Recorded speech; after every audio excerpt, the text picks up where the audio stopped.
learn about blockchain and cryptocurrency? Yeah? Cool. So I'm Usdan, head of ClickZ over here in the US. And before we start, an introduction to Jeremy. Jeremy, especially there. I'm just going to talk a little bit about ClickZ and what we do.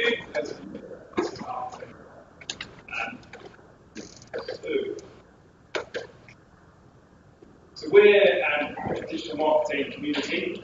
We were founded in 1997, way back when, before Google, before Facebook, before Twitter.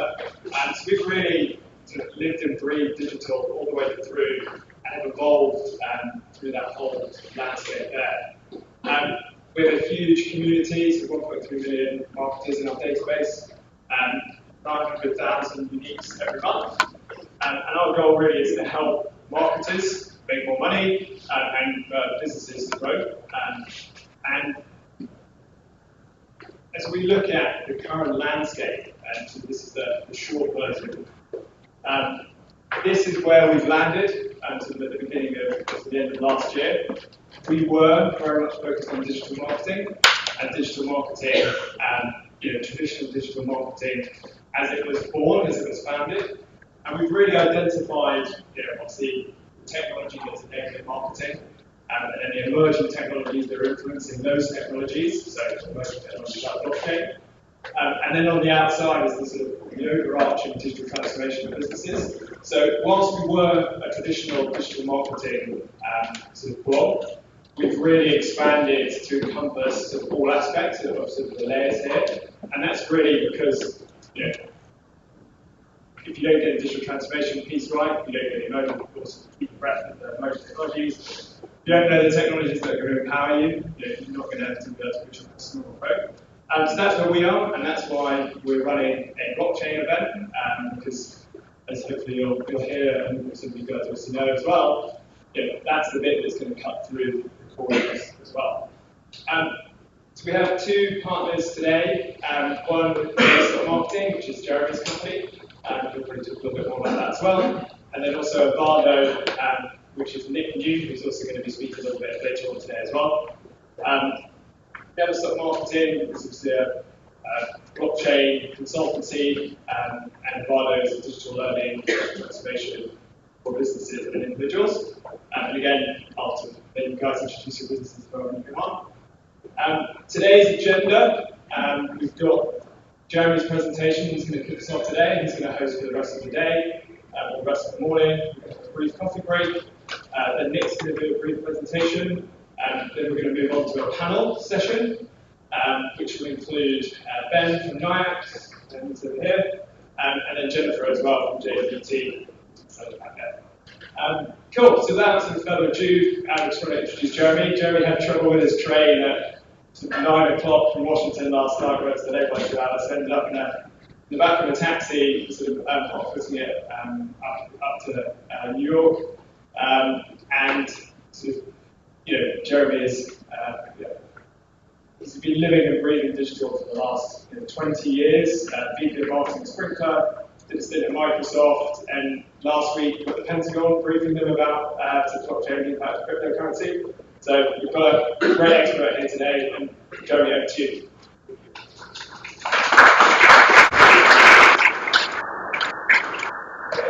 Thank you, Sam. It's an honor to be here, and I'm really excited. And thank you guys all for coming out.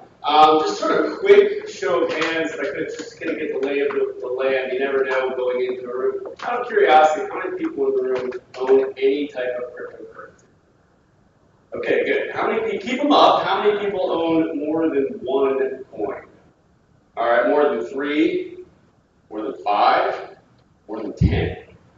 All right, I got some hardcore guys. So I'm going to give you my address later. You can pay me whichever person you want. Awesome, thank you. All right, cool. So, as Sam said, I've spent the last 20 years or so of my life in the world of marketing. I tell people it's my third rodeo. That's why I don't really care. I spent time in Internet 1.0. I was the head of marketing at Sprinkler from the time we were about a $20 million valuation, so about a $1.8 million valuation. And now I'm in the world of blockchain. But the thing that fascinates me as a student of history and as a student of marketing is how does each arriving technology changed marketing, right?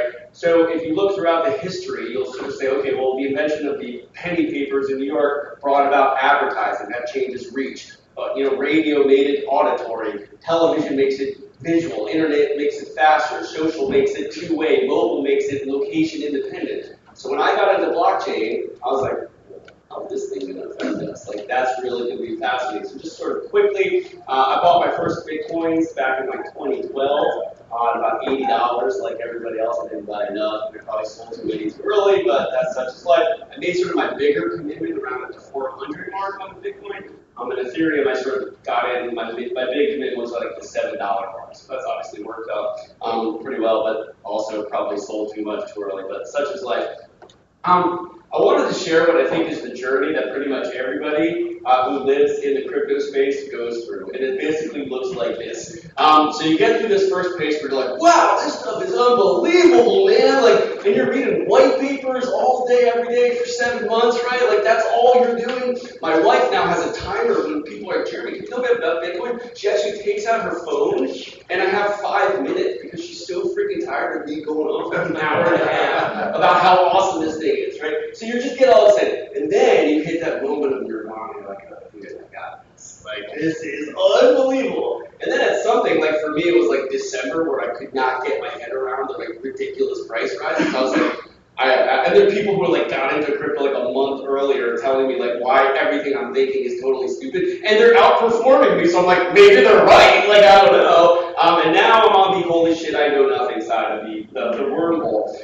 So what I'm going to try to do today is share with you what it is that I think I experienced during that split second of enlightenment at the top of the bell curve. But just keep in mind that since I'm now on the holy shit I know nothing side, I might actually be wrong. So I apologize in advance for wasting your time. I always like to start off with a story that kind of level sets what I think this whole thing is all about. And it's a story about a guy named Ron. So Ron works in a really, really interesting business.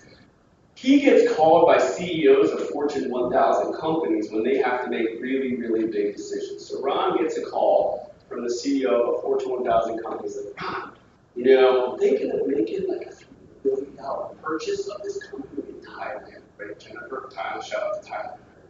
And Ron asks him a couple questions. He's like, you really need to talk to Nancy.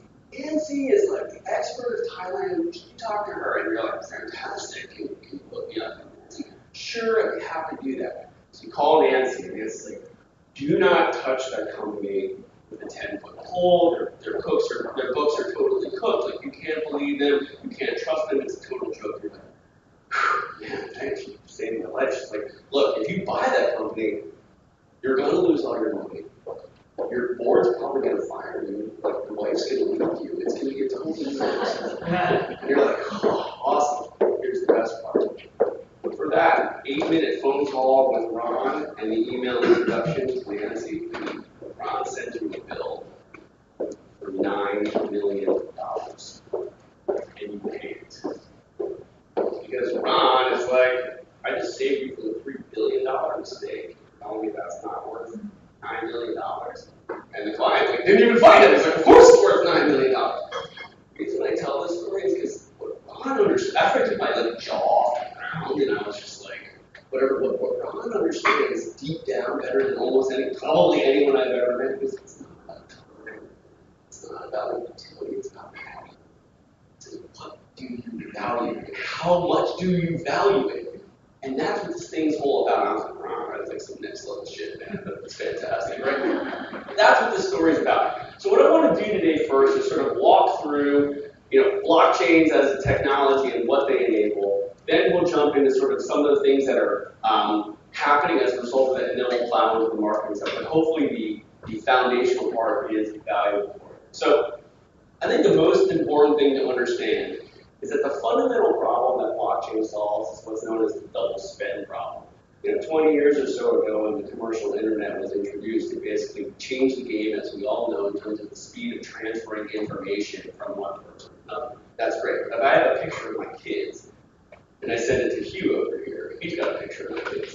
It's great. He's got a picture of my kids. Well, you have a picture of my kids anyway, too. That's not cool. And I've got a picture. Nobody cares. But if I take a picture of a $20 bill or the deed to my house or the title to my car and I send it to you, then who owns it, right? Now we have a problem because you can't have copies of assets. Assets have to have clear ownership.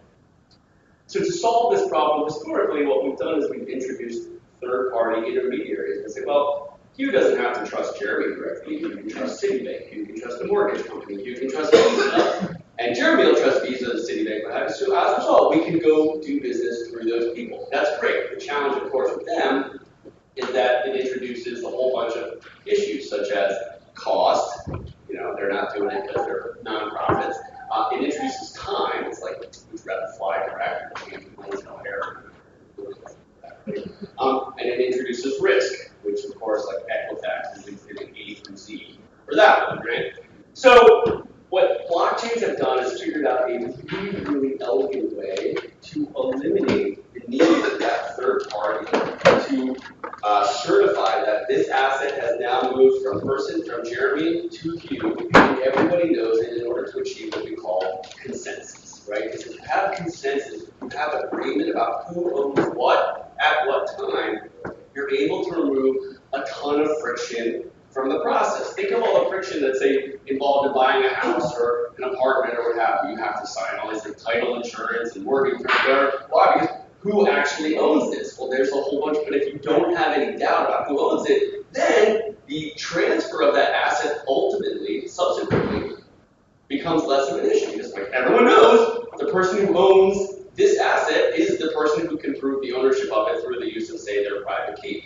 So the way this works is through like a whole series of really, really cool algorithms and math. I don't think it's amazingly fascinating to study, and I think it's worth exploring, but it's not fundamentally critical to actually understand. What's important to understand is not how it works, it's the fact that it works. Right? That's the important thing to understand. And so the implications of this is that we are now on the precipice of an era where those third-party intermediaries who in the past were the ones basically providing consensus in order to remove the friction from the commerce and the economy are actually no longer required because we can do it faster and cheaper. And by removing the people with greater trust and greater security using this type of technology. So it's really, really cool. Now, there are a whole bunch of rules in terms of like how you keep track of information in this basic giant spreadsheet that's now distributed around the world by having multiple computers. There are a bunch of rules to make sure, or it's not impossible, but near impossible to go back and change history so that the ownership was Jeremy's, then it was Hugh's, then it became Mara's, then it hit Justin, what have you. That's fantastic. And there are very, very clear rules about how new information can be appended to that ledger in order to protect the integrity of the consensus. Because once that consensus breaks down, the economy starts to falter because essentially you don't have the trust in the system. And that's why everybody's for years now been talking about blockchains as trust machines. If I can trust you without having that third-party intermediary, then I can do business with you. And that's really what we're trying to do. But there are a couple things that are now enabled, right?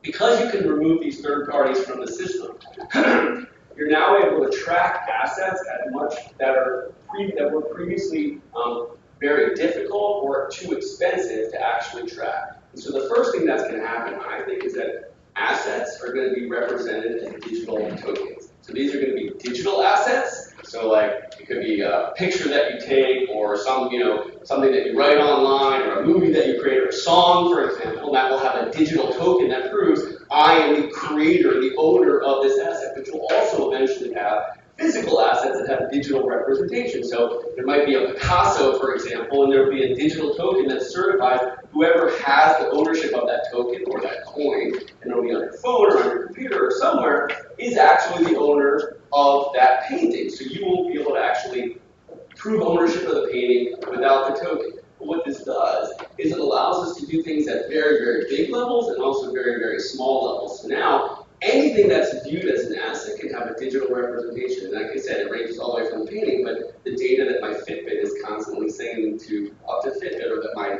Nest thermostat is sending back to Google, I know those are assets because Fitbit and Google want them, right? And they're using them. Those are assets that I'm creating. But now, those can be represented as tokens, right? And each one is going to say, Jeremy is the owner of this data, or Mara is the owner of this particular thermostat data. So now we own that, and that asset has value and is represented by a token. And we can do it much much cheaper than we could when we needed to, like, hey, Visa, can you track this? Or hey, banking person, can you track this? That's the first thing. The second thing is the control of that asset. Because of the way the blockchain works, and because of the technology that works, blockchain is probably not the best term. Obviously, sort of distributed ledger technology is slightly more accurate, but blockchain is probably what works best.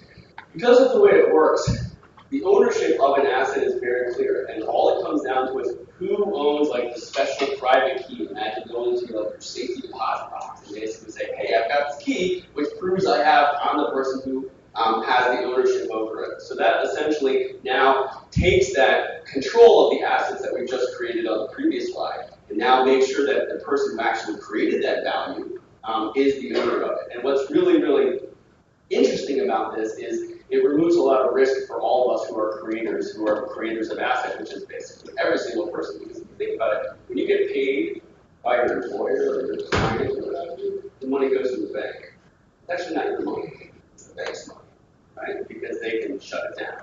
The government can turn off their website, they can close their branches, the government can put a lien on it, and you have no recourse. So it's actually not your money. But in a crypto world, whether it's money or an asset, you're the only person who has control of it. So yes, you can come to my house, point a gun to my head, and take it from me. But basically, aside from that, I am the owner, and I have total control of that asset. But all that pales in absolute comparison to what I think is by far the sexiest part of this whole thing is because of what these assets are, because they're digital, it means they're programmable. And so now, all of the business and legal rules that surround assets, typically, think of all the documents that you sign or all the instructions that you might give to a contractor, those can all be programmed directly into the asset itself. Because if you think about what is a legal contract or what is a business agreement, it's a series of if-then statements. If you do this for me by this date, then I will pay you this amount. If you don't do this, then we will sue your ass or whatever it is, right? Well, that's all coding is. Coding is a series of if-then statements. So imagine a future where you have a digital asset or there's a digital token that represents my house, right? And that ownership of that token clearly lies with me and with my wife. Now you can program that particular coin to say, this coin may not be transferred to Donnie over there if the following conditions have not been met. The taxes haven't been paid, the mortgage hasn't been paid off, and oh, by the way, it needs a digital signature both from Jeremy and from his wife, because otherwise he's going to abscond off with his girlfriend. So those rules can be put directly in the asset. What that means is all of the meta and all of the work that goes on around that is also no longer necessary. All of the lawyers and all of the sort of the accounts payable people around that, for example, are no longer necessary. So you can start creating all types of flexible payment and conditional scenarios for the transfer of assets, basically as much as you can program any software or computer right now. And that opens up an entire realm of possibilities that we can't even possibly imagine now. So it's just, that's ridiculously exciting for me. I was like, Jeremy, why are you yelling? I'm really excited about this. Now, just like 20 years ago, excuse me, just like 20 years or so ago, many of us saw the arrival of the internet. We're like, okay, this is really cool. We can use this to do what we're already doing faster, better, cheaper. That's like in 1998, the big rage was like corporate intranets. I'm not joking. That was like a huge thing for like 18 months, right? The hard part, though, is to foresee things like Facebook and Airbnb and Uber, things that before the arrival of this technology could not have existed. My contention is that's exactly what's going to happen with the arrival of this, because what we've done is we've entirely abstracted the entire trust layer away from people. We put it into machines and, more importantly, math. We say math is more reliable than people. You may not like 10 times 10 is 100, but it is. It doesn't really matter what you think. That's the reality. And that's the fundamental core. So understanding what I call the crypto value creation step, I think is going to be important as we start seeing these new economies emerging. So there's like a 9-page post on my blog about this, so we're not going to go on about the whole thing, and happy to read that later. But basically understanding at the core, you have the blockchain, which I said is just basically a giant spreadsheet that everyone has a copy of that has these rules about what you can add information to, and you can go back and be confident that the history is what it is and what it's reflected. So it's really just a spreadsheet, nothing particularly sexy there.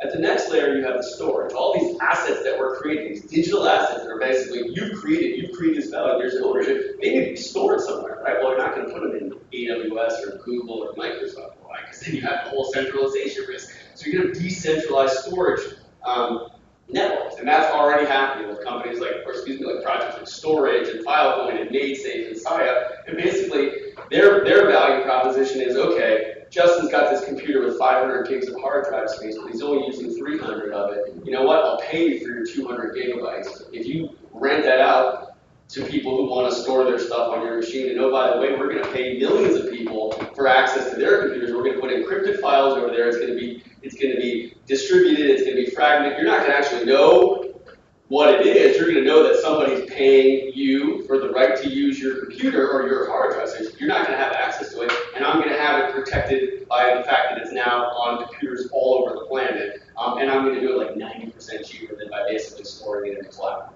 And that's going to be really, really impactful as we go forward, because there's more of this storage sitting around than even in those data centers. No, by the way, I have less risk by going with that. Then you get to the smart contract layer.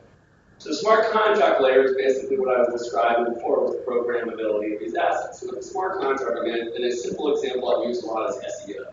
So imagine you hire someone to kind of improve your Google page ranking. Right? Typically what we do is say, hey, you know what, for these keywords, I want Never Stop Marketing to be, the #1 result. And it'll take us 2 months, we're going to charge you $10,000 or whatever it is. Okay, fine. What happens now is 2 months from now, my SEO guy's like, hey, Jeremy, we did this screenshot. Look at you, fantastic. Sends me a bill, I send it to accounts payable, they send it over to pay, maybe 30 days later you get a check, blah, blah, blah. In the smart contract world, basically what you do is you write all that into code, and you secure it into the blockchain, and you say, okay, if on this date, 2 months from now, when you put this keyword into Google, this URL is returned, then release this amount of money, which has been secured into escrow, to this account. And if not, then release 50% of it just because I appreciate the effort. And for that entire workflow, you'll pay like 0.01 cent for that. No accounts payable, no accounts receivable, no invoicing, no this back and forth nonsense, bang, it happens. And the guy or the woman who created the smart contract says, great, there are going to be 1 million people who use my smart contract every single day. 1 million times for 1 cent, pretty soon you have a pretty good smart contracting business, and it's not costing you any extra effort or time. That's going to happen at that layer across the board in every industry. That's not even the most exciting part. The most exciting part is in the decentralized economy, what we call the protocol layer. What happens in the protocol layer is basically the idea that we have assets that we're creating, and those assets right now are locked in centralized silos. The 2 examples I use a lot are LinkedIn and Uber. Let's say you're an Uber driver and you worked really, really hard to create your 5-star rating. And let's say theoretically there's something that the CEO of Uber does that you're not comfortable with. Theoretically. Or maybe the company engages behavior that maybe you're not comfortable with. Again, just hypothetical. And you're like, you know what? I don't want to work for Uber anymore. I'm going to go work for Lyft. So you go to Lyft. What happens to your 5-star rating? Stuck in Uber. You're like, dude, that's my reputation. But now Uber owns it. But I'm the one who did all the work to earn that reputation. In a decentralized world, that's not going to happen because that reputation is an asset. And that asset is you control it. And you can take it with you. And that's exactly what's going to happen. And so the value is going to come from the networks that allow you to create these assets, maintain control of them, and where other people recognize that the value or the assets, the assets in those network have value for them to sort of explore and inspect. Another example is LinkedIn. You spend a lot of time building up your social networks with a whole bunch of people. Let's say someone comes along, Ryan, you're like, dude, I have to create a social network. It helps you slice and dice and find the absolute right person in your network because I don't know, LinkedIn search sucks, it's really painful, blah, blah, blah. How likely are you to make, let me port all 3,000 of the people who I barely know from LinkedIn here to over? You can't, but that's your network. You're the one who's going to all these events, had great coffee and amazing, thanks to, croissants, thanks to the wonderful people at ClickZ. You've met all the people, you've established relationships, now it's stuck in LinkedIn, they own you. That doesn't happen in decentralized. It's like, no, they don't own you, you own you. You own your relationships and you can take those. You're going to be able to move those. And that's where all this cryptocurrency kind of protocol craziness is coming to say, which of these networks are going to get the most traction, the most number of people involved, so that people say, you know what, I'm not going to store myself in LinkedIn or Uber. I'm going to store myself in these decentralized networks that basically allow me to build these relationships, build build these assets and maintain control of them and do with them what I want and interface with them in any way I want, which is where the distributed app layer comes in. I might want to interface, my entire social network sits in one of these protocol boxes, but I might need one app that looks at it just from a professional perspective. I might need another app that just looks at it from a social perspective. I might need one app for the people who went to Harvard Business School and were at 91G. I just learned that, so I sound like I know what I'm talking about, but I really don't. But I know it's a thing now, right? So I can fake it's like suits, right? So basically, you'll have that, and you'll have this. But again, what we had over the last 20 years is very, very thin protocols like HTTP and TCP/IP. The rules are the game that allow for computers to talk to each other. And then these very heavy applications like Facebook and Uber and all these and Amazon that just sit on top of it. They own your data. And now what we're doing is flipping that on its head. We're saying, no, the rules are going to be much more robust, and they're going to be funded by the tokens, because as we get into the more token economics, you'll see how the value gets created there. And that's what we're going to talk about. So I will say that token economics in the future, you're going to have like PhDs in token economics. You're going to be people who are studying how does value get created. How do people, I should go back. How do people get rewarded? The way that gets rewarded is that the people who create the rules for, say, the identity or the reputation protocols essentially say, okay, here are the rules of engagement. Here's how we decide who's going to participate. But the underlying theory is that whereas in a Facebook world, once you get your 300 or 400 friends on Facebook, you don't care if there are another 50 million people using it. There's really no value to you, right? There's value to Facebook, because now they have more and more people that they can put advertising to inside. So all the value as the network grows in popularity accrues to the centralized provider. In a decentralized world, it's the opposite. The value accrues as more people participate, but goes back to the people who are the shareholders of that protocol, which is what's represented by the token or the coin that represents your ownership stake or your right to participate in that network. So simply, as opposed to traditional network effects where more people participate, higher utility, that's great, but the value that gets created goes to the centralized provider. In a decentralized provider, it's a little bit different. Same idea, more people participate, higher utility, increases the demand for the token. And then you don't need to be a PhD in economics to basically say, well, if there's increased demand and a relatively finite supply for tokens, what happens to the value of that token? And that's exactly what's happening with Bitcoin and a whole bunch of these other ones, right? So the demand, and then, since you were the early adopter of this reputation protocol, the value of your tokens then goes up. And that's how they make it. Oh, by the way, the people who launched it use that money to essentially fund their ongoing operations. We've now created a way to fund profitably the creation of open source software. We never had before. Because anyone who's ever dealt with Linux knows you walk around and basically they do like, tin cupping every year. This stuff's really challenging. It involves game theory, mechanism design, behavioral economics, all kinds of really, really cool stuff. But I will tell you, it's actually possible to understand. And the way I know it's possible to understand is my 9-year-old, she's now 10, daughter Nadia. If you go to that link, you can listen to a 10-minute podcast where I explain token economics to my 10-year-old. So unless you're not smarter than my 4th grader, and granted, I have the smartest 4th grader in the world, so it's possible. I'm telling you, you can get it, and I am telling you, it's worth your time to try to get your head around this, because this is the economic paradigm that I think blockchains are going to usher in a big, big way. And like, there are days where I wake up like, this is just not going to happen, but the more I study, the more I'm like, yeah, actually, I think it's going to happen. Could be wrong, because remember, I'm on the holy shit, I know nothing side of this whole thing, but the writing seems to know it all. So at the end of the day, I think everything's going to be tokenized. That painting that we talked about is going to have one digital token parsed up into a million parts. So I can give you 0.001 of Picasso, and you can have 0.001 of that building or whatever. And that's it. And it's easy. You can do that cost effectively. Everything's being tokens, and we're starting to see this happen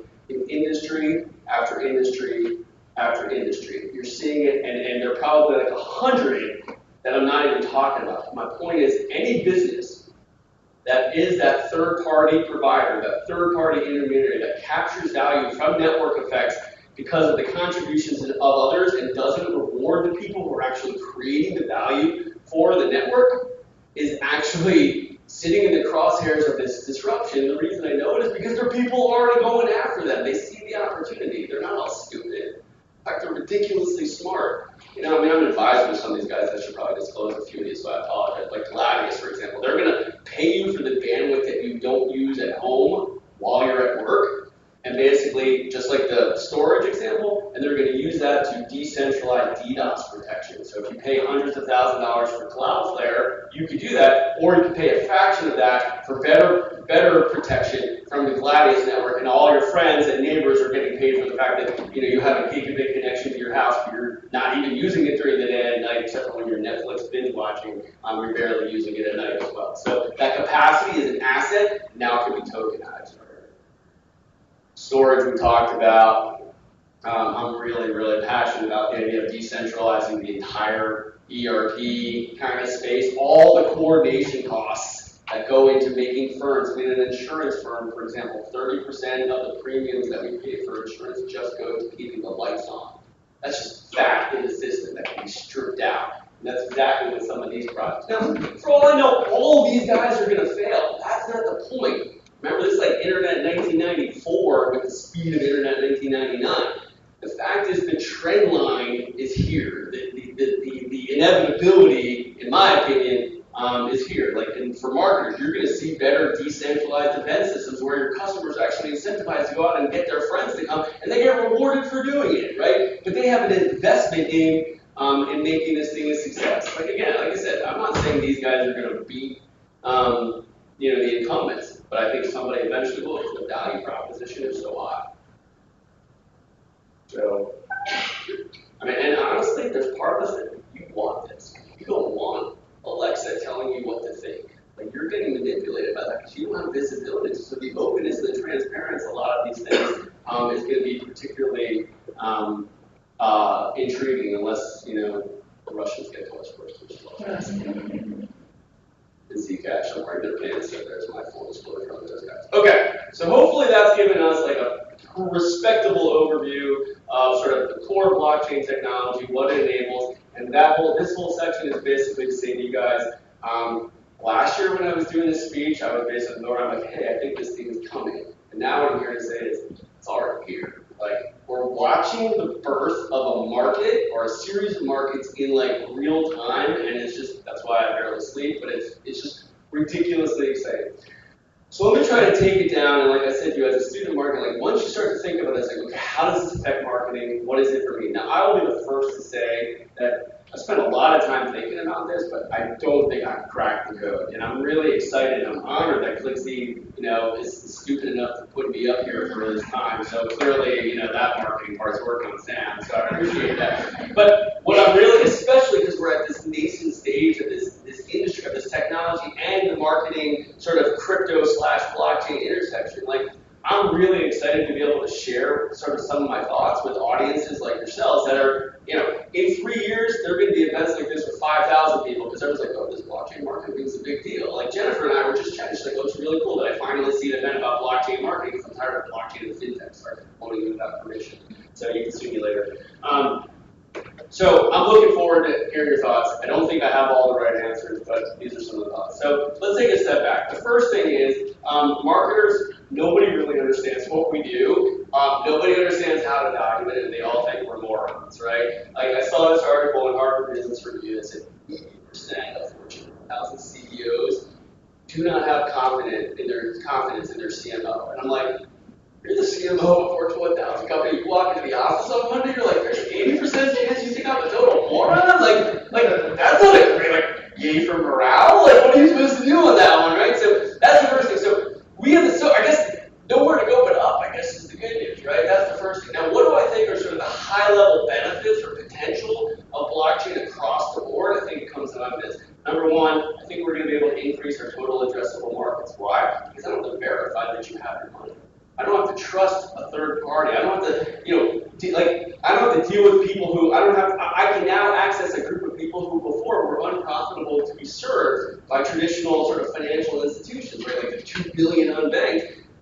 They can't be served by PayPal or Visa, but if they're like, hey, I can prove to you I own this Bitcoin or Zcash or whatever it is, that's great. They're like, all right, once you have it, I don't care. I don't need anything else. All I need to know is you're good for the money. Number two is I think it's going to lower customer acquisition costs, right? I think it's going to basically create a scenario where because you can push out some of the fat in the systems by smart contracts, by having greater transparency. And we're going to talk about this, and I think the panel later is going to be great. We're going to hear Ben and some of the other guys talking like really on the forefront of sort of the crypto ad tech stuff. I think it's going to be really interesting to talk about it. We're able to point our marketing efforts at people with a higher degree of certainty and be able to track with a higher degree of accuracy, sort of the ever elusive ROI. You're going to start paying people for like all kinds of things that maybe you didn't really think about at first, and you're going to have better marketing expenses.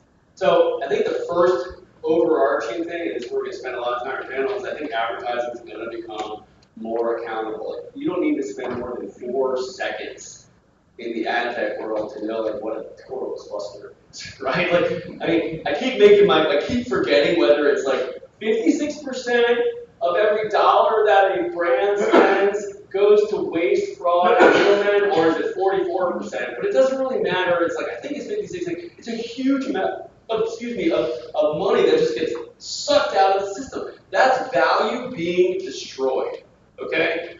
And what blockchain represents is the opportunity for us to take all of those middlemen, middle women, middle people, right, out of the equation. Sounds like a hobbit.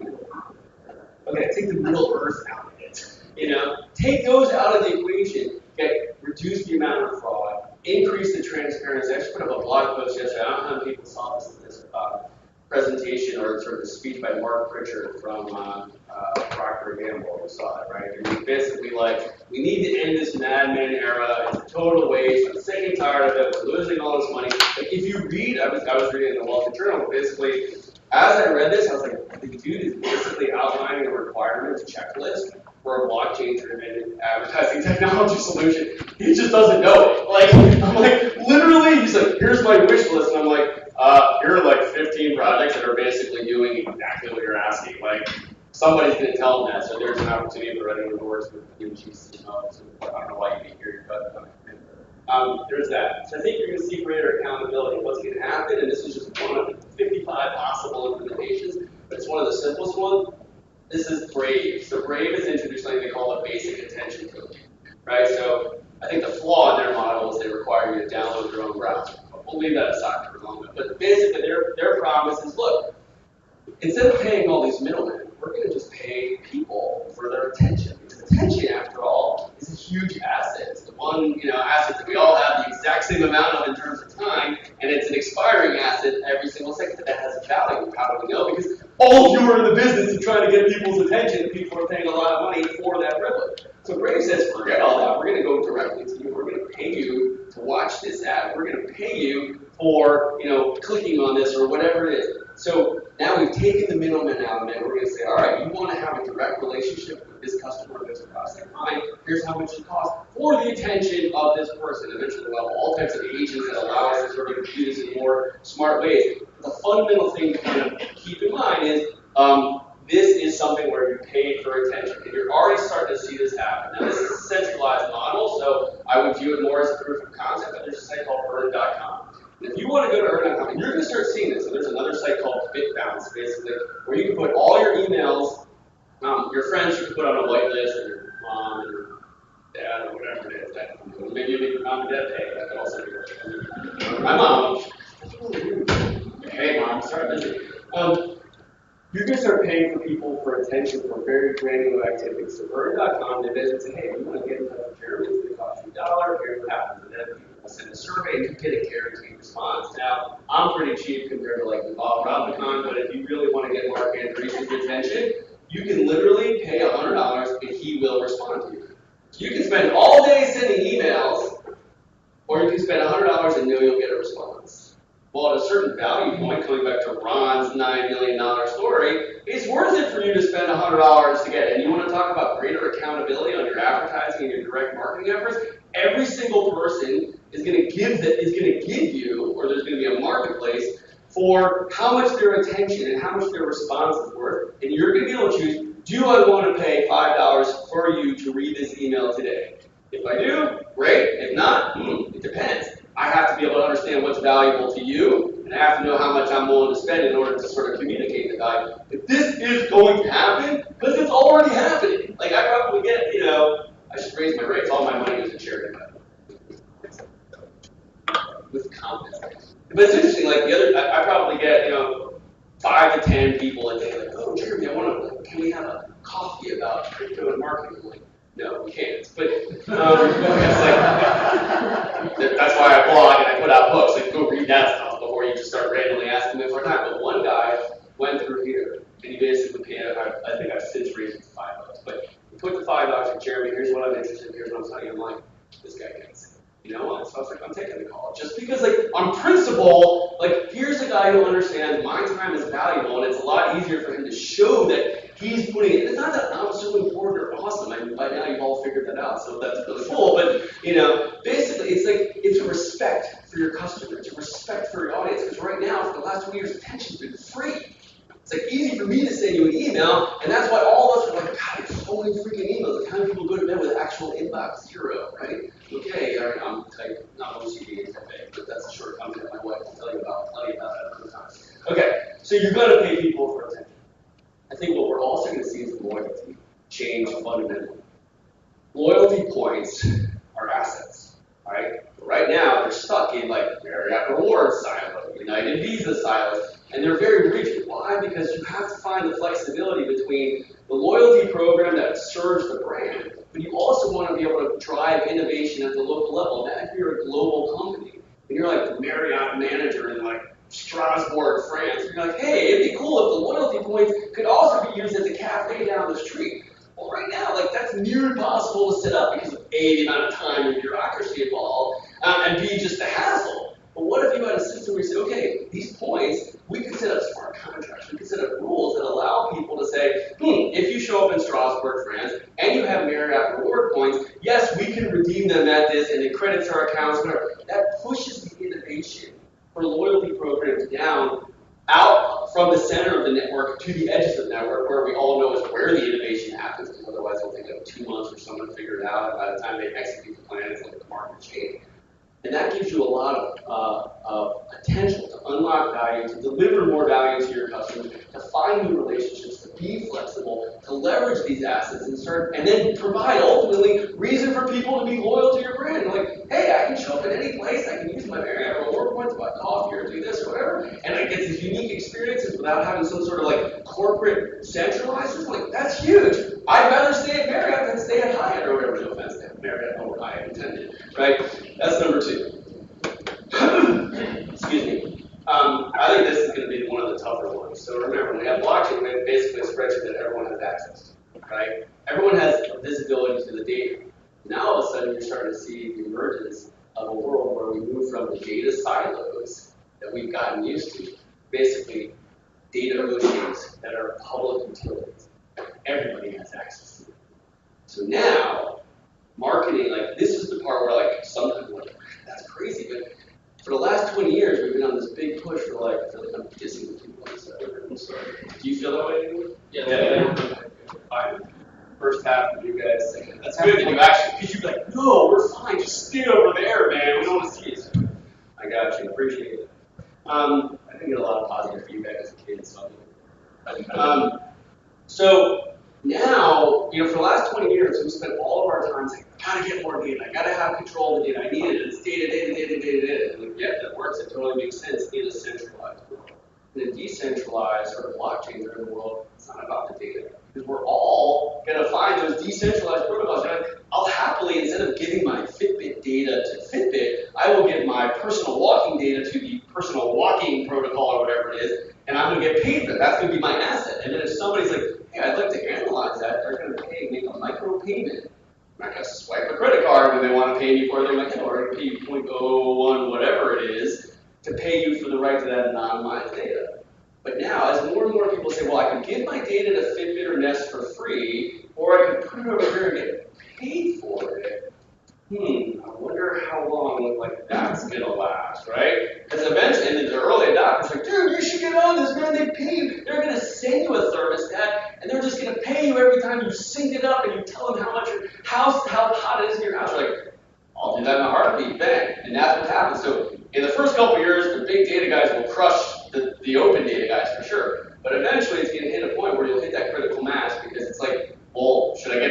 are my assets, or should I just give away my assets for free? And I don't think that's enough. But then it introduces a whole new level of thing, which is it's not about getting the data, it's about driving the insights from the data. It's who can get the insights from the market faster? Who's going to be able to look at these blockchains and say, oh, I see these trends happening. There's this project called Tether. Some of you probably have heard about it. But somebody basically wrote like a 7-page expose on this project Tether for basically explaining why they are centralized and they're risky and blah, blah, blah. And it was impressive from a technical perspective, but I'm like, crap, this person just did a full-on market analysis just using anonymized blockchain. I'm like, that's how it's going to happen. I mean, it was mind-blowing, like how well this person had broken down just using publicly available blockchain data. And that's going to become commonplace. So it's going to be who gets the insights faster from that. Because of the portability of the assets that we talked about, you control that. Now LinkedIn or Uber owns you because they own your data. In the world we're talking about, no, you own your data. So now all of a sudden it's like, well, I'm going to interface with that data through whichever app I want. And then, because the data is mine and I'm not beholden to a certain application or interface, I have flexibility. But that means that if you're competing at the application layer, like the experience expectations can go through the roof. Like we've all seen, I think, what happened over the last 10 years with social. Social basically supercharged customer expectations. It's like, well, you got a free seat, so now I'm tweeting and I'm starting to tweet more and blah, blah. Like, I'm not sprinkler this is how we get our money. It's not that well. But basically, I think this is going to supercharge it because now you don't have vendor lock-in. You don't have customer lock-in anymore. I mean, like I can't rely on the fact that I own your data to make sure that you're going to stick with me. So now I have to compete on experience level, and I think that's going to be amazing. And it comes back to the insight point, which is, hey, if I really understand what motivates people, I can create applications and experiences that uniquely meet their need. This obviously brings a whole new set of sort of skills that are required in order to succeed in this environment. It's not like, oh, let me just be a data marketer who can suck all your data. It's like, no, let me really use this to drive insights about people. Remember, and it's what people value. What is it that they value in the experience? And that's, I think, going to become a huge trend. From a branding perspective, like I think you're going to move into a world where you are not going to be able to just say, like, trust me. Like, you're just not going to be able to say that. Like, the idea that you can go to the store right now, you see 2 bags of coffee, right? And they both say organic, family-owned farm or whatever. You have absolutely no idea whether that's true. You just have no idea. But imagine you pull out your phone and you can be like, shh, and you see the entire chain of custody going all the way back to like the Rodriguez family in Nicaragua or whatever, right? And it's like, okay, these guys have it, these guys don't. Competitive differentiator. If you're like organic, family-owned, supporting family, whatever it is, it's important to you. You're going to have to be able to substantiate your claims, and the blockchain is going to be the way that you're going to do it. Which is why I think the VP of like supply chain / procurement and the VP of marketing should become like best friends. Like Patagonia is always known for like, let us show you how we're doing this low carbon footprint. Like it's a great map on your website, guys, but like, how do I know you're not actually using child labor in Bangladesh? In the world that we're looking at, we're going to be able to prove, oh, it actually came from this factory, and here's the proof, the attestations of all the people who work there that they're all above 18 or 16 or whatever the age requirement. So basically, unless you're like a totally deceitful, mischievous marketer and corrupt, like this is a good thing. But if you're like really crappy and a liar, like you're going to have a hard time. I think the communication is going to move even more from sort of the earned and owned that we've been talking about for the last year about inspiration. Because people are going to align with these protocols and the applications that sort of touch them. Now, I am not the world's greatest like emotional marketer. Right? You guys are, please tell me. I need to do better on that. But I can see how it's like people get passionate about the fact that they're participating in these networks, and the more they participate, the more value gets created. And you want to align with entities that represent your views. I mean, I don't want to get into like the whole gun debate, but you see what's happened, like in terms of people saying, well, I'm not going to, engage with this company because of their views. Like business is becoming politicized. It's becoming like emotional. It's becoming like the days of just like, hey, I can be Procter & Gamble and just be all things to all people. Like those are slowly coming to an end. So as a result, like we all, and I bet you guys all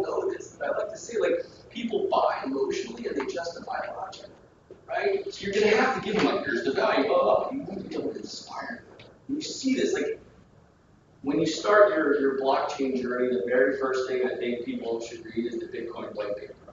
Get a cup of coffee, read it twice in an hour, you'll get it. Trust me, you'll get it.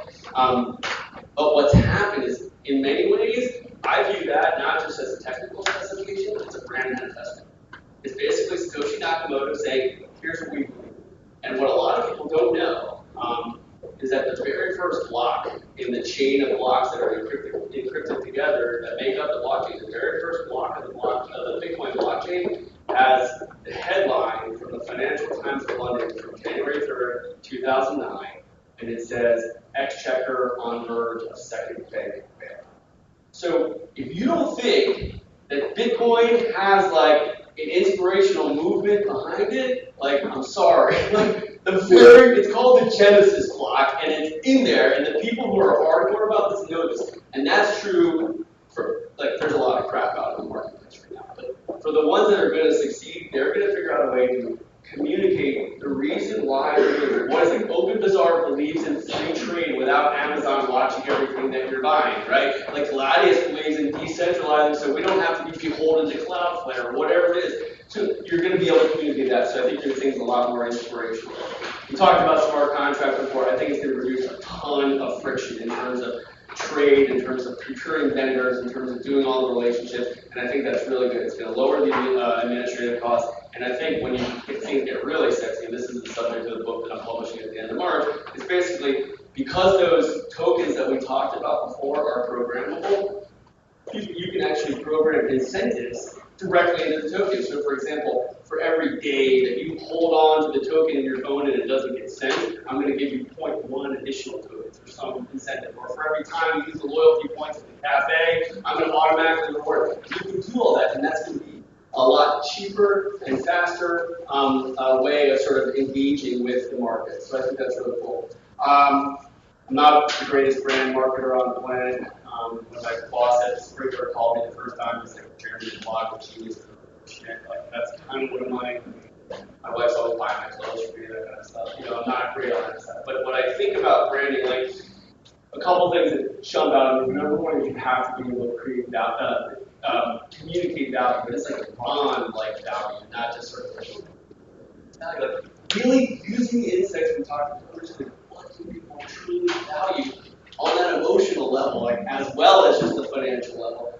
You have to communicate a sense of mission, right? Because with customer experiences and basically near zero switching costs among applications, there has to be some larger reason why people want to participate in your network. The critical thing to all of this is the community that we've started to see as important in the social world. I mean, it's like, if you don't have community and developers in this world, like, you're done. Like, it all comes down to community and getting people who don't work for you, you know, who basically, you work for them, if you really think about it, they're the ones who will determine your success by understanding what does the community care about and continue to inspire them. And as we said, we talk about the vision. So let's drive down into sort of the, let's drive down into a little bit of what's happening in the MarTech world. So many of you have probably seen like the great MarTech 5000 thing that my buddy Scott Breaker puts out. It's all clickbait, and he does a great job, and he knows it is really cool. It's fine. But he basically has charted the emergence of the MarTech landscape for the last like 6 years, and it went from, you know, a couple hundred to a couple thousand. That's great. So I was like, all right, let's take a look at that and apply these same categories of advertising and content and social and commerce and start looking at the blockchain space. Because again, if my hypothesis that everything's going to get tokenized is accurate, and that all of these MarTech vendors who are basically centralized entities, including my buddies in Sprinkler, so we have time though, there's an opportunity to decentralize those, right? To represent that same value that gets captured in those SaaS platforms, but to do it in a token. So back in September, I put together the first blockchain marketing technology landscape. Now, back in September, by my count, I found like 22 projects out there, NYIAX being one of them, so congratulations. Early to the road. So I was like, okay, that's really cool. There are 22 that I found, but everyone's pretty quiet. So we just released the updated version last week, and now what we've seen is 400% growth in 6 months. And that's just the ones that I know about. I've already found out about like 10. Why weren't we included? I'm like, sorry, no problem. You know, we'll get you next time. But what we're starting, I mean, it was great to see my kids being born and everything. But dude, this is amazing. Like, you're actually seeing. We cut that part out of the video. My wife's gonna kill me. So, like, my kids, like, seriously, they know, like, all you talk about, Dad, is sorry. So, actually, it was good. My sixth grader called me last year. He was like, you know, they just read like Lord of the Flies. It was like design a utopia. So he calls me. I was walking to the airport in LA. He's like, Dad, you know, we're supposed to design a utopia, and I was thinking like maybe we could run it on a blockchain. And I'm like, how do you think that would work, pal? And he starts explaining it to me. I'm like, pretty good. So he gives a PowerPoint presentation to a sixth grade class for his teacher at Usdan about how the utopia they designed would be secured by a blockchain. And I'm like, my work here is done. Sorry, I'm done. You know. So anyway, but it's really cool. So what I think you're going to start seeing is this thing. I wouldn't be surprised if there's 400% growth or more by the time you publish the next one, because everybody. And it's no surprise, coming back to our earlier, that like the busiest parts of the map are advertising and now loyalty, right? Like, I'm not making this stuff up. There are people devoting their lives to basically do the stuff that I'm just sort of conjecturing about. And there are a lot of them. In advertising alone, I want to say we've at least seen like 250, 300% growth. I don't remember the exact numbers, but you can see how these spaces are starting to pull in because entrepreneurs around the world are like, hey, there's this new tech. It eliminates middlemen, it increases trust, it reduces risk, it lowers costs, it increases transparency. Oh, here's an industry that's totally fucked up. Let's go after that. And that's exactly what they're doing. And good for them, because it ultimately delivers more value to the end customer and more value to the client. It's all the people in the middle who are unfortunately like not delivering as much value, because if they were, these guys wouldn't be coming after them. Like, it's just that simple to follow on. You can take my opinion out of it. All these people are not stupid. They see the opportunity. So I think that's what's happening. Dude, I need to calm down. I didn't have But afterwards, I'm going to tell you about my story last night. It was outstanding. And now apparently there's like a monster storm coming just to make it even more effective. I'm going to Korea next week. That's going to be easier than getting to New York from DC. Whatever. Okay. So the good news is there's a handful of marketers out there that recognize that CEOs don't trust us. That we don't really clearly deliver value, that there's a lot of inefficiency and waste in our system, and there's an opportunity here that's generational, right? That we really have I don't know, the technology itself gives us the opportunity to sort of say, you know what, because we all know marketing is fundamentally critical. Like, it's such a bad rap, it makes me sad sometimes. I go, marketing, just emails and banners. Marketing, like, yeah, you can do that stuff. That's not what it's really all about. Nobody appreciates that, and we're not loved, and that's okay. That's chosen this mission. We're going to fight.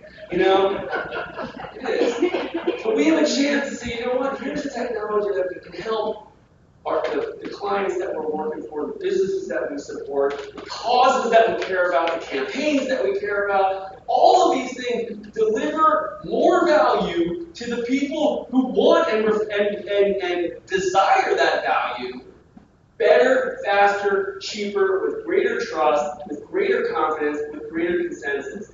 And it's just really exciting to see guys like Jeremy and Rishi see it. And if you really want to go crazy, I wrote a 75-page book. I published it last July, where Jeremy and Rishi wrote the forewords, which was basically like blockchains are important, and Jeremy's not a total moron. So they did both of those, so that was good. But it explores all the topics that we've been talking about here in much greater depth. And we have guys like Ben from NYIAX and some of the other sort of initial wave of blockchain, MarTech/AdTech vendors offering their thoughts as well. So there are like 6 or 8 contributors there. And again, none of us know what's going to happen, but this will hopefully give you some food for thought, because unless you're retiring in the next 6 months, like, this thing's probably going to affect the rest of your career, and it's worth, I guess my whole point is here to try to make the case that it's worth paying attention to now, before everybody else realizes it, and you're like, oh, what should I do? I should listen to that guy. But, call Sam, you can sell them. Okay, great.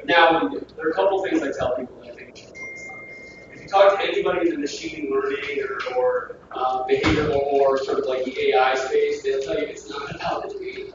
It's about learning to ask the right questions. Like, that's what they will all tell you. So I'm like, figure out how to become more curious. Like, I don't quite have all the answers on it, but it's about, like, the soft skill. Like, asking questions, like, don't just take it at face value. Like, work on the curiosity, integrity, as we talked about with the branding, empathy because of the switching cost issues. And on the hard side, like, the one thing I make my kids do every single day, I'm always practice coaching. As a world-class marketer, I don't think you need to know how to like use Python or JavaScript, or you don't have to be able to code. You have to understand how code works. So go to Code Academy, you can do it like 10 minutes a day for a month, and by the end of the month, you'll basically understand coding, and it will put you light years ahead, because and I'm stealing a little bit of Nick's thunder. He's got a ton of thunder, so it's probably bad. Basically, he's just thunder man. But basically, he was talking about it, and I think he's right, how the bulk, like 80%, I think what he said, is like marketers who don't fundamentally understand the potential of the technology that's currently at their disposal. And he's probably right. That's just going to get more the case once we get into this blockchain MarTech-driven world. But if you understand how this stuff works at a basic level, and you understand how to like use coding to kind of do smart contracts, then you're going to be in a position like, wow, I can tokenize that. I can write a smart contract. I can build an incentive.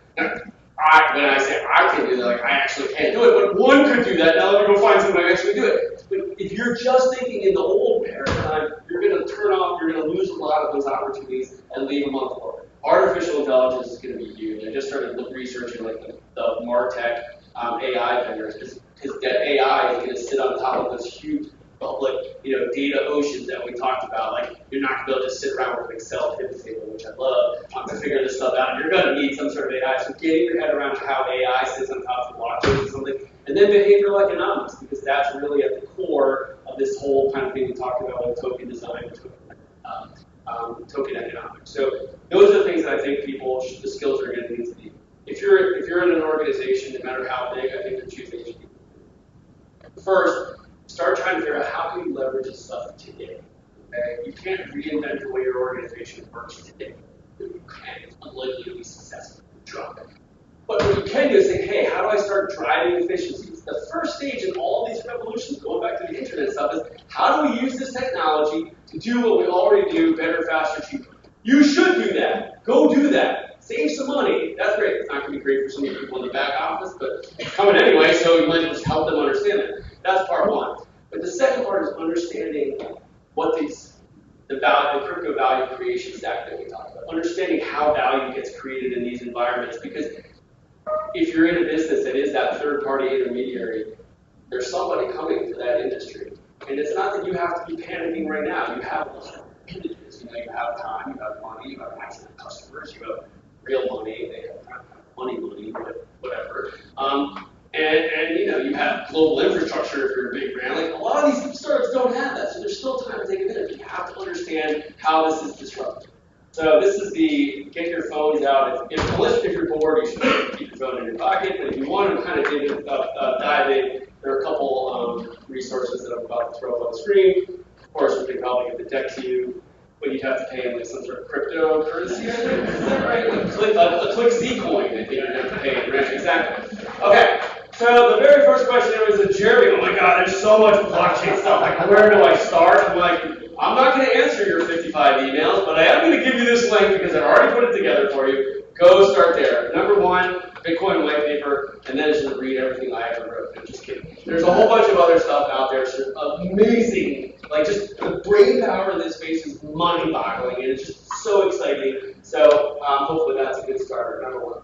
Number two is, last year back in December, I like to price events throughout my life here. What was the price of Bitcoin when I did this? So basically, Bitcoin was like $700 when I did this. The idea was I went up to like 33 of the biggest names in the industry. And I said, all right, guys, what did it take to get blockchains like across the proverbial Jeffrey Moore chasm, into the mainstream? So these are some of the absolute like all-stars in the industry. And their thoughts are still relevant. So if you want to explore like healthcare and supply chain and government and all these things, because it's like coming to me in 1994, like, hey, what's the internet going to affect? I'm like, everything.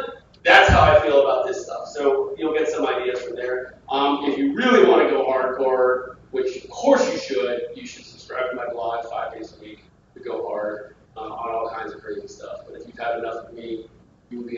majority of people have reached a similar conclusion, so that's also okay. And if you're a total maniac, I run a quarterly trip to Crypto Valley, Switzerland, which is like the spiritual mecca where a lot of these organizations are based, and they have one of the most advanced crypto ecosystems in the world. You bring together 40 people, spend 3 days, you meet the who's who, and it's really, really cool. So we're sold out for April. It's really amazing, and there's some great people. And you can spend a lot of time in Switzerland. Okay. So basically, I know I'm super jacked up about all this. Like maybe that, I don't know if that's come across. One of my New Year's resolutions this year is try to come out of my shell a little bit more. So hopefully that's working. But I want to throw out a few things. It's immature. Like it's very, very early. Like we are not like there by any stretch of the imagination. The proof at scale, aside from the Bitcoin blockchain, you don't really have anything like serious proof at scale. That's going to be a problem. The standards and the interoperability, totally non-existent for the most part. There are a lot of interesting players in the interoperability space, but like we're so early. The blockchains are mature, let alone how these things all work together. You know, I think because you have like the public blockchains, which are sort of the open, permissionless innovation, like the public internet, and then you have people like selling private blockchains, which is more like the intranet kind of idea. There's room for both, but it's very fragmented, it's very confusing. People like, we were talking before back in the community room over there. Do we call it community room? Yeah. Like, she was, you know, we were in meet Jennifer, sorry. Yeah, long trip. Was saying like, oh, like some person was like, oh, here's like, why don't we use blockchain now? Like, just like throw that out there. It's just like, there's so much FUD and noise in the market, and it's very fragmented, a lot of confusion. I think that's good. And then there are guys like me who are just like creating all types of hype. So I think you should totally discount us for that reason as well. So I guess with that, what I'd like to do is say thank you guys for the opportunity. Here's my contact information. I should put my earn link on the chart for that. No, seriously, thank you guys. I'm so interested in hearing your thoughts on like the future of marketing. Do you think I'm totally full of it? Or where do you think we can build this? To me, like I can't do this by myself. I don't want to do this. I want to do this with other people so that we can all explore and investigate what this looks like. It's ridiculously exciting. I think there's a lot of opportunity. I think ultimately it's a net positive for the world, and hopefully we can kind of all join together to make that happen. So thank you guys for the opportunity.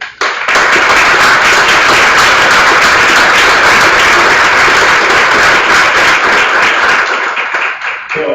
Thank you, Jeremy. Another mind-blowing presentation. So we've got a 15-minute break, and then we're going to hear from Nick for 15 minutes. Then we're going to roll into a panel, and then it's going to be open up to the floor for a Q&A session for the rest of the morning. So save your questions. We will be able to answer them and kind of think about them. And then, yeah, we'll see you in 15 minutes. Grab a coffee and some participation. So I'm just going to introduce Nick. Nick New, who's the Managing Director of North America at AVADO. I'll let you talk about AVADO, but over to Nick. Thank you. Thank you very much. I have the unenviable job of coming after the guy talking about the thing that you're all here to hear about. Awesome presentation, Jeremy. Very, very exciting, and I'm really glad that I have your slides. They will be appearing in a presentation near me soon, and I'll just make sure I credit you with the basic potential token, whatever it is. One of the biggest challenges that we face as marketers, and I'm originally a marketer before I ended up doing what I'm doing now, is that we have to achieve results. And we also have to get permission for the things that we are going to do to achieve results. Unless we are an owner entrepreneur, we have to get budget, and we have to get permission.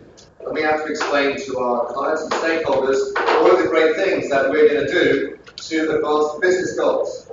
We also have to understand how all the technology works and explain it to people. And then they have to think that that's a good idea. That's hard. And that's a little bit about what we do. So I'll explain it briefly. My personal background is not as exciting as Jeremy's. I, in fact, did work in 1999 on a mobile app that was doing user-generated reviews for entertainment with uploading photos and sharing things and commenting and liking. Unfortunately, that didn't work, or I'd be trading this in from a yacht. And so, unfortunately, I moved from there into social commerce and content marketing in the mid-noughties before realizing that I'd done some stuff that everyone else was going to do imminently and that I could make a living out of telling them how hard it is. What I do these days is I work in what's called digital transformation and digital education, and work with lots of brands around the world to help them figure out how they're going to do this. Some things we all do together, some things we're doing for the first time. The company that bought the company that I worked for is called AVADO, a wonderful company, very scalable education technology company, and we have great partnerships with people like Google. We have great partnerships with main industry bodies like the Chartered Institute of Personal Development or accountancy companies, as well as marketing companies. And what we do is we create scalable solutions that help organizations change and deal with technologies like blockchain. Now, I meet a lot of marketers from businesses like these, and most of them struggle with the technology that's been around for the last 5 years. And if you work in marketing, you probably know that if you go and talk about dynamic creative optimization, or perhaps some of the opportunities in container tags to get single customer views, that you might be able to leverage if your marketing teams understood it all, or if your C-suite would give you the budget to do it, or if you could make that infrastructure change that would allow these things to happen. Furthermore, you're probably charged with making a 1 or 2% improvement in what you did last year. Frankly, as a marketer, in my job, if I could turn to my boss and say, I'm going to do things 5% better than last year, you're going to get a bonus. That's a good thing. We like that. That's not innovation, though. That's optimization. So we are baked into a system of optimization, and along comes a disruptive technology that allows us to innovate. And we have to find space to do that. Now, the challenge that all of these companies are facing, these companies and many others, is that technology is outpacing human capacity. So what we can get our heads around, technology is moving faster. That's why we come and we actively learn. Now, it's getting more complicated because there are many technologies out there. We're in an era of technology. And technology itself, the many of them that you know, we all know about the internet, we know about search. But hang on a minute, search took a long time to figure out. Now we've got voice search and image search. How long is it before we have thought-based search? I mean, I've seen the technology that people claim to be able to figure out what you're thinking. I don't think it's there yet, but give it 10 years. But we've got a convergence of technologies, right? We're seeing cloud computing, processing power. We're seeing fantastic sensors. We're seeing an Internet of Things providing a plethora of data that artificial intelligence can make more sense of. We're moving away from simple logic and into kind of the fuzzy areas that operate like the human brain, making things more intuitive and more real. Now, the only thing we've ever tried to do is to make things more interesting and more real, and now we've got blockchain technologies coming along that are going to do what, for example? Now, how many of you here would love to get rich off of a crypto coin? Can't believe none of you put your hands up. I do. I would dearly love to have accidentally bought some coins in 2011 and to find on a hard drive and go, oh, I've got 800 Bitcoin. That hasn't happened, unfortunately, so I'm going to have to do it another way. Now, blockchain is going to be doing some very interesting things, and we don't know quite what they are, and Jeremy's talked about a few of them. However, what I can be sure of is that all these technologies are making a massive impact on businesses. And some businesses move fast enough to change, and others want to be first to be second. And even when they're trying to be first to be second, others are still scared because of the scale of operation. If we think about anything, we've had lots of eras of innovation before, but the 90s and the noughties were about achieving scale. And all of us work in businesses that have had the head count go down. We've had the expectations go up. We live in a world where financial markets expect persistent year-on-year growth. But where does that come from when we've got less resources? Increased efficiency. And the first place that people go to with technology is efficiency. Yeah? And if you work in advertising, you will know that the first thing that's happened is, well, let's just cut the budget because you can be twice as effective. Well, actually, the goal of this guy was more about taking out ad fraud than it was about total efficiencies. Yes, efficiency goal in there. But getting rid of ad fraud, that's something that blockchain will be able to help you do. That's quite interesting. Marketers avoiding wastage. We are born to waste money. We are. That's why our CMOs don't trust, our CEOs don't trust marketers. We are born to waste money. We have to do wastage or we don't grow. Now, a lot of people don't understand how marketing works. They just think it's wasted money, but it's not. That's called growth. Now, we see the opportunity to save money. We also see how the investment in innovation versus optimization is critical. Some businesses waited too long. Who can think of a business that waited too long to transform? I was going to say, who had a Blockbuster video card? They had our credit card data, our addresses, our preferences, our locations. It's crazy. Orders books. Wish they were Amazon. Kodak. Except Kodak on the death row have somehow come back, which is phenomenal. What one thing does the Kodak brand own? Coin. Well, they own the coin, but they own photography and images, right? If you think about brand association, you come with that. That's phenomenal. They didn't have any say over IP rights, but that's where they're going. Fantastic stuff. So brands are investing in transformation. Transformation isn't optimization. It's not, let's take what we were doing last week and make it 5% better. What it is let's take what we do, reevaluate our fundamental customer value proposition, and change how we go to market. Leverage technologies as if we were taking all the weight we might and insight that we have now and starting again. Now, we don't have to completely start again. We have massive head starts with these big organizations. But nonetheless, why did Unilever buy Dollar Shave Club? Because it was a lot easier to take a D2C business that had momentum than to build one from the start. Trust me, I've tried to build D2C businesses in the past. It's like pushing more. But Home Depot becoming, maybe a 3D printing organization in some parts, a totally different three-dimensional virtual reality organization in other parts. What are they going to do? How are they going to retail in the future? GE looking for their massive opportunities in data to do very exciting things. Now, all of these brands are spending billions of dollars, not small amounts of money, and they know that these things will have a massive impact. What one thing do you think these things will change inside the businesses?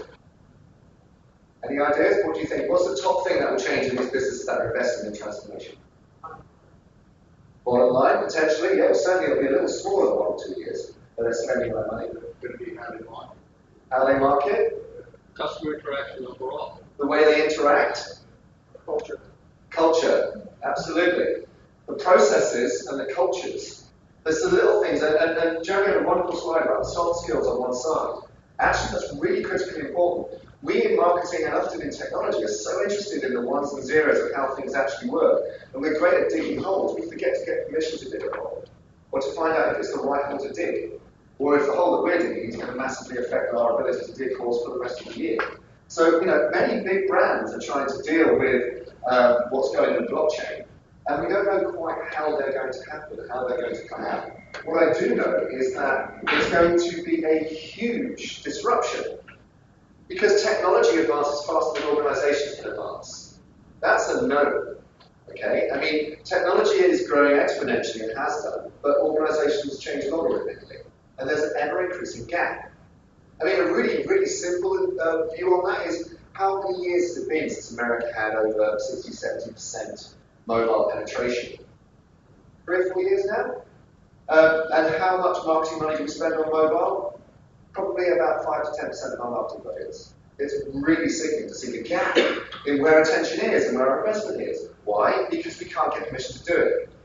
Brands are massively in transformation. We know because we're at the forefront of this. We have seen a 64x increase in spend, which is happy days. That's what we have. 64x increase in spend on digital training. And that's not just, how does search work, how does mobile work. I mean, that's great and that's important. And yes, you should learn to code. But you also need to learn how to work, agile ways of working, different ways of thinking customer-centrically rather than on a broadcast interruptive basis. Understanding the impact of opportunities around experience. And we say a lot of these words, but actually digging into what they really mean and unpacking them in terms of, okay, what does that mean for org structure? What does it mean for hierarchy? How are decisions made? I mean, there's no way that you do and I'll use an old marketing example here. Remember the Old Spice guy? Now, anybody who's ever worked with Procter & Gamble will know that getting 186 films out the door inside 24 hours is not just a mean feat. It's literally like night and day. How did you do that? I mean, that won a can award for people like Slow Clapping. I don't know how you do that. That's magical. Literally wizardry, all roofies. But something had to happen to make that happen. Now, what is interesting is it's disruptive. And there's not, new things happen, there's lots of research.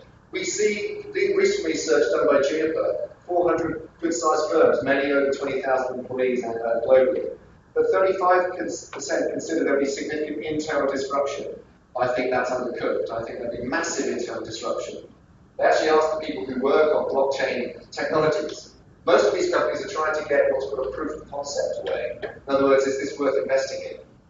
And that's coming to fruition like this year, last year. We're starting to see major investments start to take place. And if we think it's going to be complicated inside, just think how complicated it's going to be on the outside. You know, not just practical interoperability issues, but also how do we explain to our customers and consumers what this means and how our new offering works for them. That's an even bigger challenge as a marketer.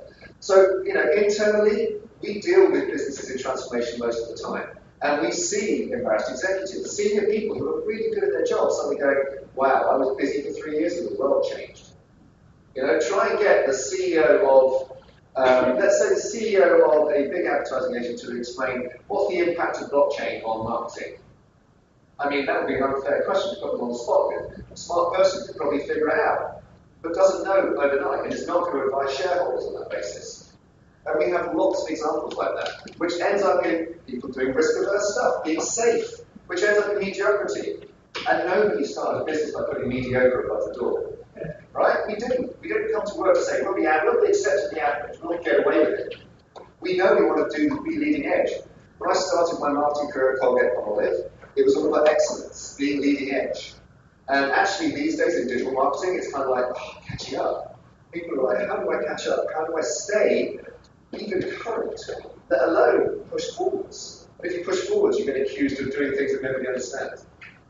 And then ways of working. Are we having the right levels of approval? Does everything have to go through the marketing director or the creative director? Can we empower people? Can we move at a pace that technology allows? So there are ways of dealing with this. It's not an insurmountable problem, and it starts at the top. Our best engagements have been with Fortune 50 companies who have had us come in to train the board. There is a major multinational pharma company, a major multinational tobacco company, and a major multinational telco company currently working with us on 20,000 plus employees, each one saying, right, train the board, help them understand what this means, train their direct reports, and then find another way to create a digital mindset at scale so that people are part of the solution, not part of the problem. And that the great ideas from all the people that have been working for us for a long time can actually evolve.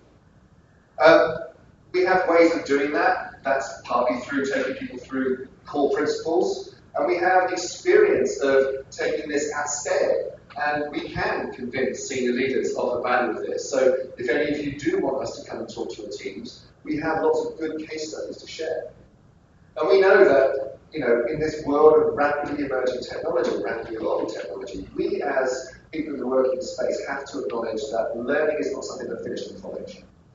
You don't finish learning when you're 21, 22 years old. You will be learning for the rest of your life. The things you are good at now, you will certainly make money out of, but in 10 years' time, you might have had to learn an entirely new paradigm. And again, in 20 years' time, if you're still working, I don't know why I'm not, then you will have to learn another new paradigm. And so lifelong learning is really important. So I'm going to leave it at that, because really that defines the perspective that we have and can bring to bear. We're not blockchain experts. We're not going to fish for you, but we will help you learn how to fish and get permission to fish. And that's just as important. We have platforms that do it, and so we can talk to you about those if you have time and patience and basic attention, which we will reward you with our basic attention. Thank you very much. My name's Nick.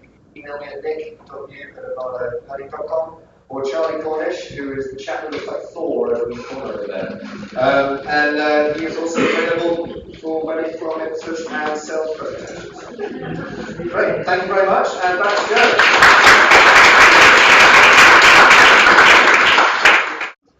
All right, cool. So we're going to do a little panel conversation.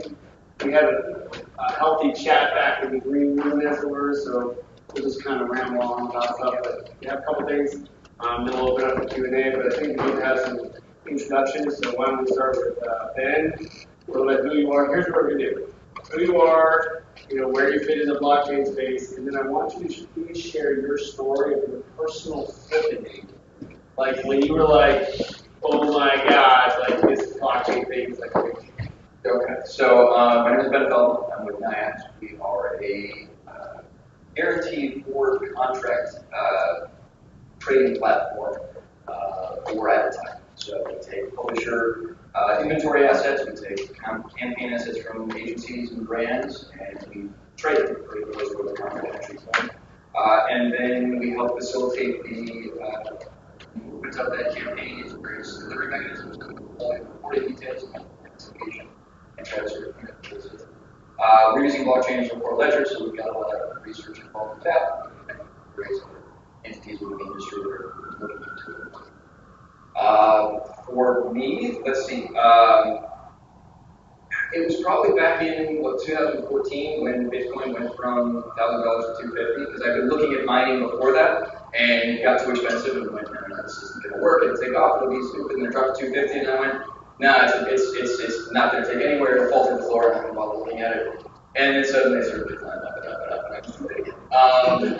So I've been on the side of thinking that it was fake for a long time, that there were a lot of questionable assets going on and various things like that, but it kept sticking around. And outside of the crypto, the blockchain technology, the functionality, the benefits of it are so much more and so much more powerful than just the speculation activity that I think that's kind of. I'm Jennifer Usdan McBride, and I am the head of digital and for Thompson. What that means is that I oversee digital for brands. I oversee the development team, so working on technology as well as innovation. So thinking about how experiential and IoT and eventually software impacts the lives of brands and how we creatively come up with things for not just business. I would say like my that thing. My husband isn't really tech adopter on everything. He was talking about blockchain for a long time, and I wasn't really paying attention. And then he bought some Bitcoin. I can't remember when. Like it was just kind of happened. And I started to think like, oh, this is interesting. I started to read more about it, and I thought maybe I should get in on this too because like why not? So I started to pay attention. It took me a while. I'm just going to be very transparent. It did take me a while to understand. He would explain it to me, and I would try to read an article about it, and I wouldn't get it. He would explain it to me, and I kind of wouldn't get it. And I think I was more in awe of the fact of how much he got it. So I wasn't really listening to what he was saying. So you are just such an expert. Like, this is amazing. You get this. You're my husband. He's like so good. It was awesome. And so I started to pay more attention. And I figured, well, so this stuff that's your gateway. And one of my best friends from high school, her son was turning 13. And I never really gotten to a birthday present. He loved Minecraft. He got other things that she knows what to do. And I thought, wouldn't it be cool to buy him a gift, Bitcoin, now, and when he graduates high school, I'll give it to him. And then I took my original investment out. And so that kind of like that promise and that, and when I watched it grow, and then I also invested for myself, and I'm thinking, okay, well now, just either real or it's not, or like, take the original investment out and play with the house's money, and type of thing. But it's more than crypto, it's the technology, what possibilities are. And for us as an agency, we're really focused. So we're just trying to figure out, we're here to learn, and we're trying to figure out what it means to creativity. I'm not on the buying side of digital, and I understand what the implications are there, but that's where I've been.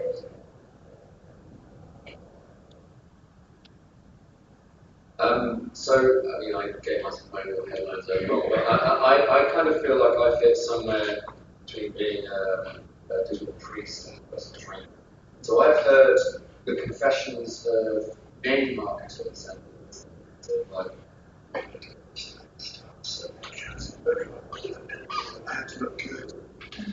so you hear an awful lot of that, and then you also hear the kind of help me do this. So I spent, and I was saying this in the beginning, I spent most of between 1999 and 2009 diving and swimming in the pool of advanced technology. technology and stuff. And then I got out and stood on the side of the pool saying, hey, you should swim faster, swim on there, try this. And I feel more like a swim instructor now, and it's irritating. Blockchain has been one of those things where I knew about it probably in 2012 and 2013 and did virtually nothing about it, which I would rather not to get caught by being on the internet. Sadly, he's still got some Bitcoin left.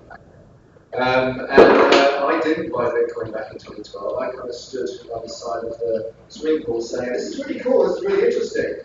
Yeah, this is really cool, this is really interesting. And like about a year and a half ago, my Thor colleague over there and I were talking about it, and I was like, that's it, I'm just going to buy some. And I bought a bunch, and turns out I did it right at the right time, because things got very interesting over the last 18 months.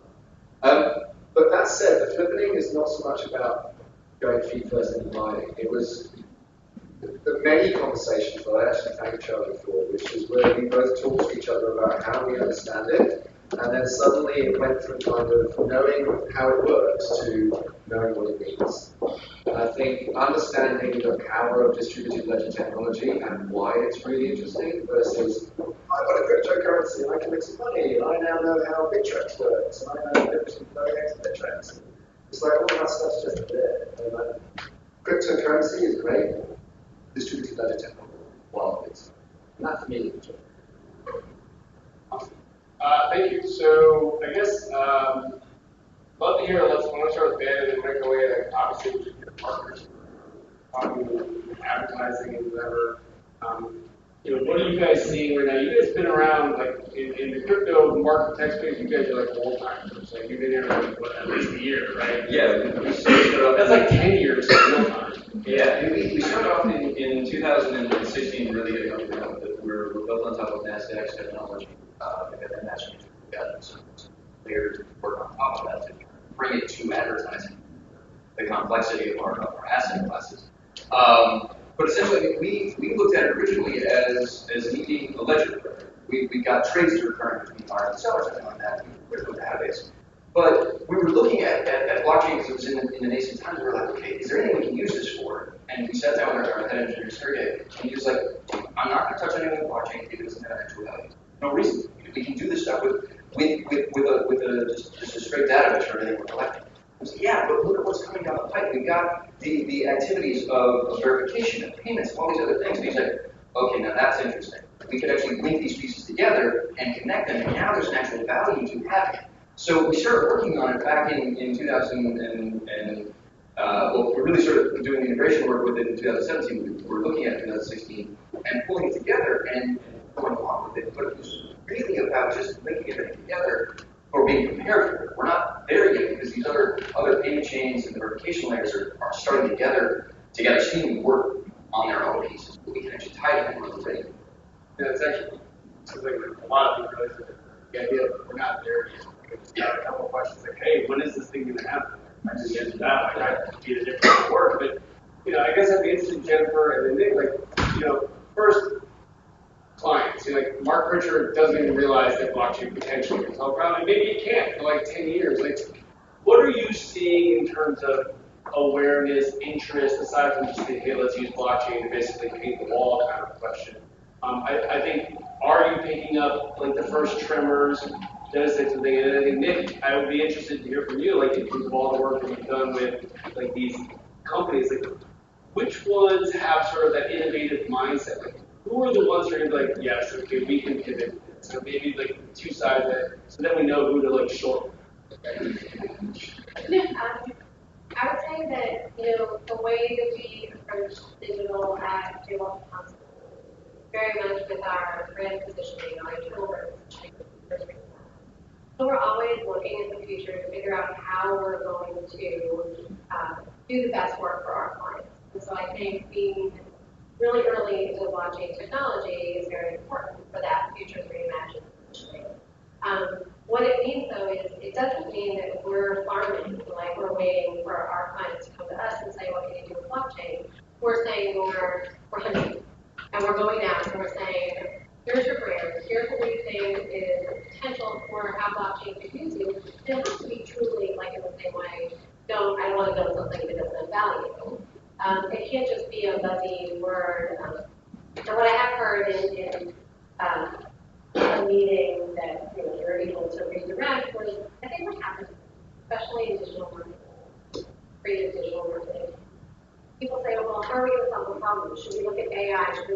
AR? Should we look at VR? Should we look at, and you can run through the list, Facebook, Google, Pinterest, Spotify, like you go through a list of this kind of visual suspects.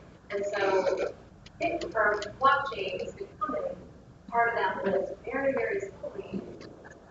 And we're trying to cut that off and not allow that to happen, but just really thinking about brands, how we can provide value for that, hunting value into them. We fit in with that very nicely. But it is like from a creative point of view, we are at that very early stage. We're building our expertise, a lot of curiosity around this.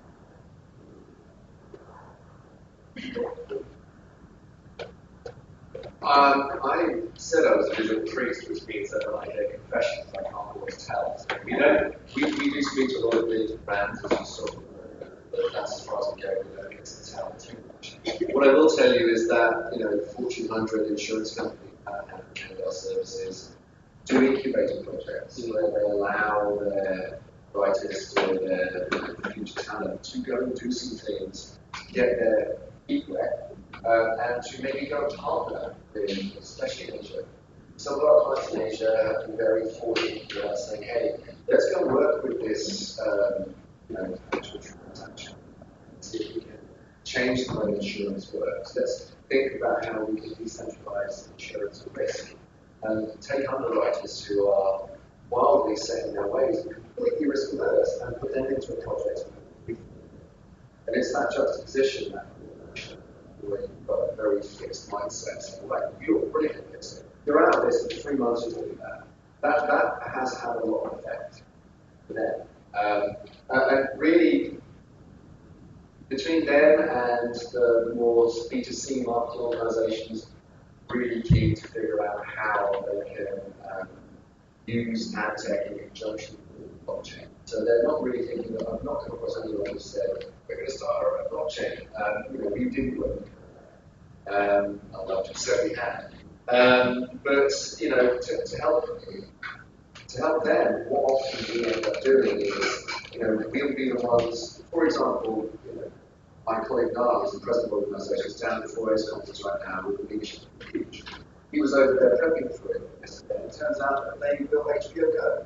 Now, at the same time as them building it, we were doing the board of HBO, helping the board of HBO understand digital content and how it works in 2009. So, we did that, and then someone else did the other. I think where we fit in is the ways of working and the mindsets that give you guys permission to do the eco projects and to take those innovational risks rather than optimizational achievements. So, I really like Jennifer. I've heard that she has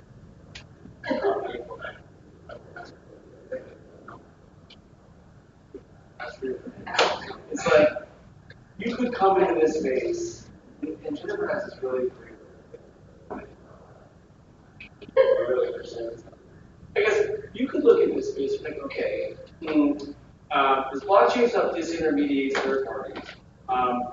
CMOs are not thrilled with performance of agencies if, WPP's profits are down or whatever. So, okay, maybe that's a temporary thing. But part of it, the pessimistic view could be like, hey, the Mad Men era is coming to an end. Like, why do we need these guys? Like, it all gets pushed out to, the guys who Nick's innovating with. You get the brands who are going to have their own in-house people. They're going to go directly use the NYIAX stuff, whatever.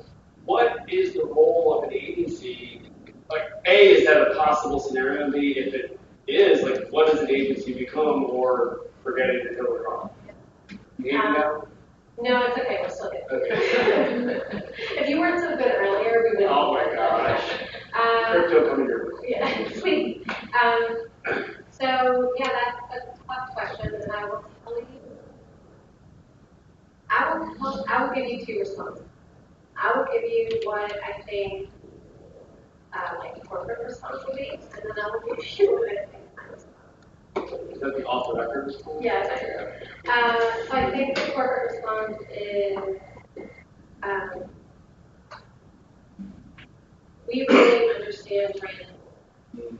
And when you go with disrespect to either of you, that's not where you specialize. That's right. You don't specialize in brand, and we do. And so that's the same thing when, and this is no disrespect to Accenture or Deloitte or Ernst & Young or McKinsey, you want to keep going.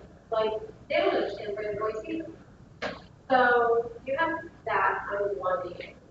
But if all those people understand brand voice, yeah, eventually you have to build that. And that's what gets on focus. I think that that is where we have a lot of benefit as a creative agency.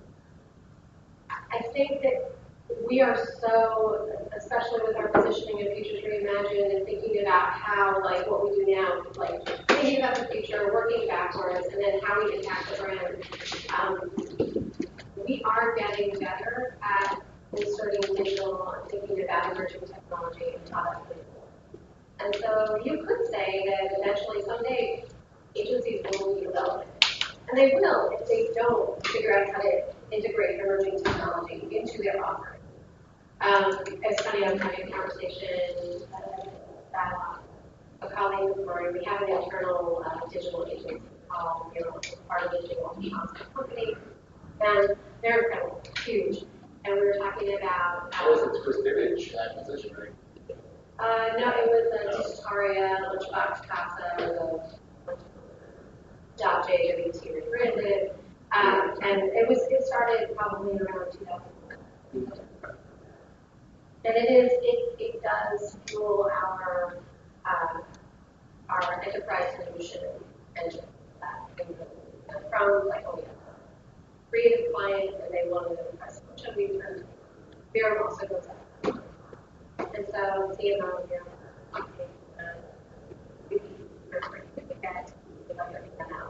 or is it easier for us as JWT to get to be like a VML? And I think that we were even talking about getting to be like a VML is the highlight of that conversation. To be a VML is it's another agency. It's more of a pure digital agency. It's also held by WP.